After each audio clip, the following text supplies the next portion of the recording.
The 5th of January and the 12th and final part of Mr. Pickwick's Christmas.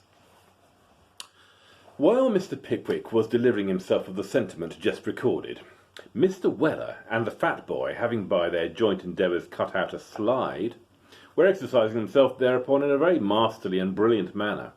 Sam Weller, in particular, was displaying that beautiful feat of fancy sliding which is currently denominated knocking at the cobbler's door, and which is achieved by skimming over the ice on one foot and occasionally giving a postman's knock on it with the other. It was a good long slide, and there was something in the motion which Mr. Pickwick, who was very cold with standing still, could not help envying. "It looks a nice warm exercise, that, doesn't it?" he inquired of Wardle, when that gentleman was thoroughly out of breath, by reason of the indefatigable manner in which he had converted his legs into a pair of compasses and drawn complicated problems on the ice. "Ah, it does indeed," replied Wardle. "Do you slide?" "I used to do so on the gutters when I was a boy," replied Mr. Pickwick. "Try it now," said Wardle. "Oh, do please, Mr. Pickwick," cried all the ladies. "I should be very happy to afford you any amusement," replied Mr. Pickwick, "but I haven't done such a thing these 30 years. "Pooh, pooh, nonsense," said Wardle, dragging off his skates with the impetuosity which characterised all his proceedings. "Here, I'll keep you company. Come along." And away went the good-tempered old fellow down the slide with a rapidity which came very close upon Mr. Weller, and beat the fat boy to nothing. Mr. Pickwick paused, considered, pulled off his gloves and put them in his hat, took 2 or 3 short runs, balked himself as often, and at last took another run, and went slowly and gravely down the slide with his feet about 1.25 yards apart, amidst the gratified shouts of all the spectators. "Keep the pot boiling, sir," said Sam. And down went Wardle again, and then Mr. Pickwick, and then Sam, and then Mr. Winkle, and then Bob Sawyer, and then the fat boy, and then Mr. Snodgrass, following closely upon each other's heels, and running after each other with as much eagerness as if their future prospects in life depended on their expedition. It was the most intensely interesting thing to observe the manner in which Mr. Pickwick performed his share in the ceremony, to watch the torture of anxiety with which he reviewed the person behind, gaining upon him at the imminent hazard of tripping him up, to see him gradually expend the painful force he had put on at first, and turn slowly round on the slide, with his face towards the point from which he had started, to contemplate the playful smile which mantled on his face when he had accomplished the distance, and the eagerness with which he turned round when he had done so, and ran after his predecessor, his black gaiters tripping pleasantly through the snow, and his eyes beaming cheerfulness and gladness through his spectacles. And when he was knocked down, which happened upon the average every 3rd round, it was the most invigorating sight that can possibly be imagined, to behold him gather up his hat, gloves, and handkerchief, with a glowing countenance, and resume his station in the rank with an ardour and enthusiasm that nothing could abate. The sport was at its highest, the sliding was at the quickest, the laughter was at the loudest, when a sharp, smart crack was heard. There was a quick rush towards the bank, a wild scream from the ladies, and a shout from Mr. Tupman. A large mass of ice disappeared. The water bubbled up over it. Mr. Pickwick's hat, gloves, and handkerchief were floating on the surface, and this was all of Mr. Pickwick that anybody could see. Dismay and anguish were depicted on every countenance. The males turned pale, and the females fainted. Mr. Snodgrass and Mr. Winkle grasped each other by the hand, and gazed at the spot where their leader had gone down with frenzied eagerness, while Mr. Tupman, by way of rendering the promptest assistance, and at the same time conveying to any persons who might be within hearing the clearest possible notion of the catastrophe, ran off across the country at his utmost speed, screaming "Fire!" with all his might. It was at this moment, when old Wardle and Sam Weller were approaching the hole with cautious steps, and Mr. Benjamin Allen was holding a hurried consultation with Mr. Bob Sawyer on the advisability of bleeding the company generally, as an improving little bit of professional practice. It was this very moment, in fact, that a face, head, and shoulders emerged from beneath the water and disclosed the features and spectacles of Mr. Pickwick. "Keep yourself up for an instant, if only 1 instant," bawled Mr. Snodgrass. "Yes, do! Let me implore you, for my sake!" roared Mr. Winkle, deeply affected. The adjuration was rather unnecessary, the probability being that if Mr. Pickwick had declined to keep himself up for anybody else's sake, it would have occurred to him that he might as well do it for his own. "Do you feel the bottom there, old fellow?" said Wardle. "Yes, certainly," replied Mr. Pickwick, wringing the water from his head and face and gasping for breath.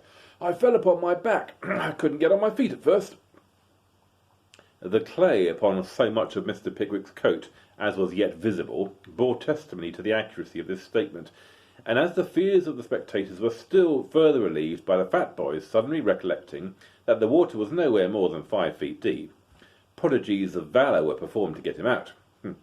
After a vast quantity of splashing and cracking and struggling, Mr. Pickwick was at length fairly extricated from his unpleasant position, and once more stood on dry land. "Oh, he'll catch his death of cold," said Emily. "Dear old thing," said Arabella. "Let me wrap this shawl round you, Mr. Pickwick." "Oh, that's the best thing you can do," said Wardle. "And when you've got it on, run home as fast as your legs can carry you, and jump into bed directly." A dozen shawls were offered on the instant. 3 or 4 of the thickest having been selected, Mr. Pickwick was wrapped up and started off under the guidance of Mr. Weller, presenting the singular phenomenon of an elderly gentleman, dripping wet and without a hat, with his arms bound down to his sides, skimming over the ground, without any clearly defined purpose, at the rate of 6 good English miles an hour. But Mr. Pickwick cared not for appearances in such an extreme case, and, urged on by Sam Weller, he kept at the very top of his speed until he reached the door of Manor Farm, where Mr. Tupman had arrived some 5 minutes before, and had frightened the old lady into palpitations of the heart by impressing her with the unalterable conviction that the kitchen chimney was on fire, a calamity which always presented itself in glowing colours to the old lady's mind when anybody about her evinced the smallest agitation. Mr. Pickwick paused not an instant until he was snug in bed. Sam Weller lighted a blazing fire in the room and took up his dinner. A bowl of punch was carried up afterwards, and a grand carouse held in honour of his safety.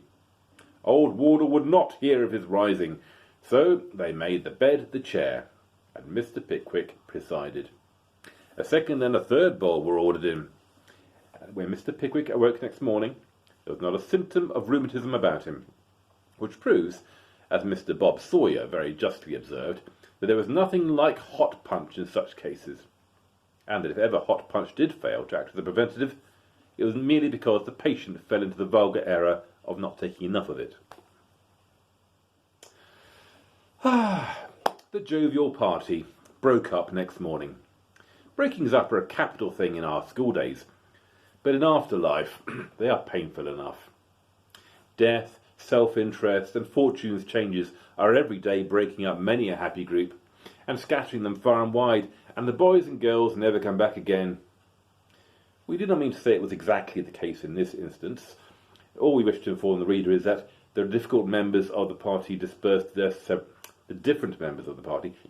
their several homes, that Mr. Pickwick and his friends once more took their seats on top of the Muggleton coach, and that Arabella Allen repaired to her place of destination, wherever it might have been. We dare say Mr. Winkle knew, but we confess we don't, under the care and guardianship of her brother Benjamin, and his most intimate and particular friend, Mr. Bob Sawyer. Before they separated, however, that gentleman and Mr. Benjamin Allen drew Mr. Pickwick aside with an air of some mystery, and Mr. Bob Sawyer, thrusting his forefinger between 2 of Mr. Pickwick's ribs, and thereby displaying his native drollery and his knowledge of the anatomy of the human frame, at one and the same time, inquired, "I say, old boy, where do you hang out?" Mr. Pickwick replied that he was at present suspended at the George and Vulture. "I wish you'd come and see me," said Bob Sawyer. "Nothing would give me greater pleasure," replied Mr. Pickwick. "There's my lodgings," said Mr. Bob Sawyer, producing a card. "Lant Street Borough, near Guy's, and handy for me, you know. Little distance after you pass St. George's Church, turns out of the High Street on the right-hand side of the way." "I shall find it," said Mr. Pickwick. "Come on Thursday night, and bring the other chaps with you," said Mr. Bob Sawyer. "I'm going to have a few medical fellows that night." Mr. Pickwick expressed the pleasure it would afford him to meet the medical fellows, and after Mr. Bob Sawyer had informed him that he meant to be very cosy, and that his friend Ben was to be one of the party, they shook hands, and separated. We feel that in this place we lay ourselves open to the inquiry whether Mr. Winkle was whispering during this brief conversation to Arabella Allen, and if so, what he said, and furthermore, whether Mr. Snodgrass was conversing apart with Emily Wardle, and if so, what he said. To this we reply that whatever they might have said to the ladies, they said nothing at all to Mr. Pickwick or Mr. Tupman for 28 miles, and that they sighed very often, refused ale and brandy, and looked gloomy. If our observant lady readers can deduce any satisfactory inferences from these facts, we beg them by all means to do so. Well, here ends Mr. Pickwick's Christmas, 3 chapters from the middle of the Pickwick Papers. Just a little way to pass the time for some of you. Hope you enjoyed it. I might come back tomorrow with something else. Who knows? Life is full of surprises. Cheers. Bye now.